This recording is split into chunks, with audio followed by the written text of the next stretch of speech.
अस्सलामुअलैकुम वरहमतुल्लाहि वबरकातुहू। जनाब क्या हाल है? खैरियत से हैं? ठीक ठाक हैं? उम्मीद है कि मुख्तलिफ़ वीडियोज़, मैसेजेस, पैगामात आप तक सब तक पहुँच रहे होंगे। दरख्वास्त ये कि इन वीडियोज़ को लाइक किया करें, शेयर किया करें, सुना करें और चैनल को सब्सक्राइब किया करें। ये सारी दीनी मालूमात आप लोगों तक पहुँचाने का मकसद ये होता है कि ये मेरे और आपके लिए ज़ख़ीरा आखिरत बने और आपको सही और दुरुस्त मालूमात कुरान और हदीस के मुताबिक पहुँचें। इसके लिए आपको साथ देना चाहिए, आपको चैनल को सब्सक्राइब, लाइक और शेयर करना चाहिए। यूट्यूब की वीडियोस को आगे ज़्यादा से ज़्यादा भेजना चाहिए, इसके लिंक को मेरे आगे शेयर करना चाहिए। जनाब टॉपिक है खीरे जानवर की कुर्बानी। क्या खीरे जानवर की कुर्बानी हो सकती है?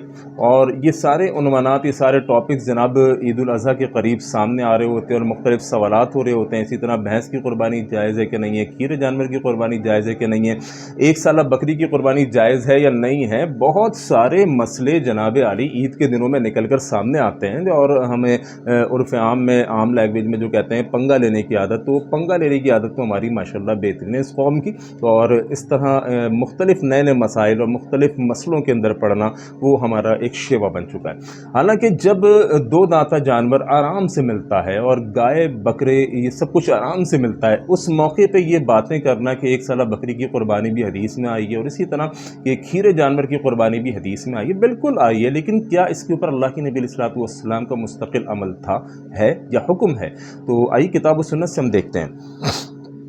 सवाल है जनाब, क्या खीरे जानवर की कुर्बानी हो सकती है? तो आइए देखें कि किताबों के अंदर, अहादीस के अंदर क्या इसकी दलाइल मौजूद हैं और क्या मुमानियत मौजूद है। फरमाया कि कुर्बानी के जानवर के लिए शरीयत के अहकामात में जो वारिद हुए उनमें सबसे पहली और बुनियादी शर्त ये कि वो जानवर दो दाता होना चाहिए। यानी जो जानवर आप कुर्बानी के लिए पसंद कर रहे हैं, उस जानवर की सबसे पहली शर्त यह है कि उस जानवर के दांत दो होने चाहिए। हाँ, अगर गुर्बत हो, अगर तंगी हो, तो उस सूरत में फरमाया कि भेड़ का खीरा जानवर भी कुर्बान किया जा सकता है। दलील किताब व सुन्नत में मौजूद है। जाबिर बिन अब्दुल्ला रज़ियल्लाहु तआला अन्हु से रिवायत है कि रसूलुल्लाह सल्लल्लाहु अलैहि वसल्लम ने फरमाया, तुम दो दाते के सिवा जानवर ज़िबा ना करो। यानी बिल्कुल वजाहत के साथ नबी अलैहिस्सलातु वस्सलाम की हदीस में मौजूद है कि तुम दो दांत वाले जानवर के सिवा जानवर ज़िबा ना करो। फरमाया कि हाँ, अगर तंगी हो, अगर गुर्बत हो, तंगी हो, यानी गुर्बत है या फिर दो दांत का जानवर नहीं मिल रहा, तो उस सूरत में फरमाया कि तुम भेड़ का खीरा जानवर ज़िबा कर सकते हो। लेकिन कब? जब तुम्हें तंगी हो या तुम्हें मतलूबा दो दांत का जानवर ना मिल रहा हो। वरना नबी अलैहिस्सलातु वस्सलाम का पहला हुक्म जो मैंने आपके सामने रखा कि तुम दो दांतों के जानवर के सिवा कोई जानवर ज़िबा ना करो। अलबत्ता तंगी है, मुश्किल है, या कोई ऐसा इलाका है जहाँ पर दो दांत के जानवर नहीं मिल रहे या थे लेकिन मार्केट से शॉर्ट हो गए, ख़त्म हो गए, उस सूरत के अंदर आप भेड़ का खीरा ज़िबा कर सकते हैं। ये हदीस है जनाब मुस्लिम के अंदर, सही मुस्लिम के अंदर। आगे चलिए, तंगी के दो मफहूम हो सकते हैं। एक ये कि दो दाता जानवर ना मिल रहा हो और दूसरा ये कि अगर मिल रहा हो तो महंगा हो, आदमी दो जानवर ख़रीदने की हिम्मत ना हो।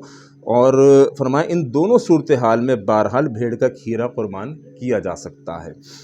बाज़ लोग जनाब खीरे जानवर की कुर्बानी के कायल हैं और दलील देते हैं, यानी बिल्कुल वो कहते हैं खीरा जानवर कुर्बान किया जा सकता है। और दलील उनकी क्या है, ये ज़रा समाअत फरमाइएगा। सुनन निसाई के अंदर मौजूद है हदीस, जो वो दलील के तौर पे पेश करते हैं कि खीरा जानवर कुर्बान किया जा सकता है। फरमाया कि साबी फरमाते हैं, हम सफ़र में थे कि कुर्बानी वाली ईद का वक्त आ गया। सफ़र था और कुर्बानी यानी ईद उल अज़हा का वक्त आ गया।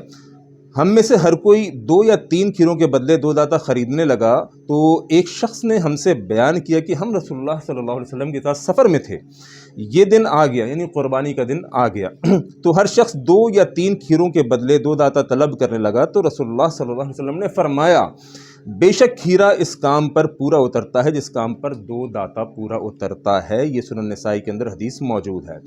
अच्छा, अब आगे सुनिए, समाअत फरमाइए। ये हदीस हमारे ही मौक़िफ़ की तायीद करती है, क्योंकि एक तो मालूम ये चला कि सहाबा दो दाता ही कुर्बान करते थे। जो दलील वो खीरे की दे रहे हैं या एक साला बकरी की देते हैं, तो उससे मालूम ये चलता है कि सहाबा इकराम ख़ुद दो दाते के कायल थे और जब दो दाता नहीं मिल रहा था उस वक्त वो इस तरफ आए। तो ये हदीस हमारी मौक़िफ़ की तायीद करती है। एक तो ये मालूम हुआ कि सहाबा दो दांत का जानवर ढूंढ रहे थे कुर्बानी के लिए, तभी तो वो खीरे जानवरों के बदले दो दाते ख़रीदने के लिए लगे हुए थे। सहाबा کھیرے جانور کے لیے کے بدلے 2 دانتوں کا جانور خریدنے کے لیے لگے ہوئے تھے۔ اور دوسری بات یہ کہ بکریوں کی کمی اور قلت کی وجہ سے آپ نے کھیرے کے بارے میں فرمایا جس پر 2 دانتا پورا اترتا ہے، کھیرا بھی اس پر پورا اترتا ہے۔ لہذا جب جانوروں کی قلت ہو، جیسے کہ میں نے شروع میں عرض کر دیا تھا، لہذا جب جانوروں کی قلت ہو تو کھیرا قربانی کی جا سکتی ہے، اور یہ قلت والا مفہوم جابر رضی اللہ تعالیٰ عنہ کی حدیث میں موجود ہے جو اوپر صحیح مسلم کے حوالے سے بیان ہوئی ہے۔ اس لیے 2 دانت کا ہی جانور قربان کرنا چاہیے۔ اگر تنگی ہو تو پھر کھیرا قربان کیا جا سکتا ہے، لیکن یہ سوال تب اٹھتا ہے جب تنگی ہو یا پھر جانور مل نہ رہا ہو، آپ ڈھونڈ رہے ہیں 2 دانت کا جانور لیکن آپ کو نہیں مل رہا، تو اس صورت میں یقیناً کھیرا قربان کیا جا سکتا ہے۔ وگرنہ اللہ کے نبی علیہ الصلوۃ والسلام نے جو میں نے شروع میں حدیث پڑھی صحیح مسلم کی، اس میں وضاحت کے ساتھ فرمایا کہ 2 دانت کے سوا کوئی جانور قربان نہ کرو، لیکن اگر تنگی ہے، مشکل ہے، تو شریعت نے آسانیاں دی ہیں، اس آسانیوں کا فائدہ اٹھائیے۔ آپ کے پاس غربت ہے یا تنگی ہے یا پھر آپ کو 2 دانت کا جانور نہیں مل رہا، تو اس صورت میں کھیرے کو بھی آپ قربان کر سکتے ہیں۔ اللہ کریم ہمیں صحیح بات سمجھنے کی توفیق عطا فرمائے۔ السلام علیکم ورحمۃ اللہ۔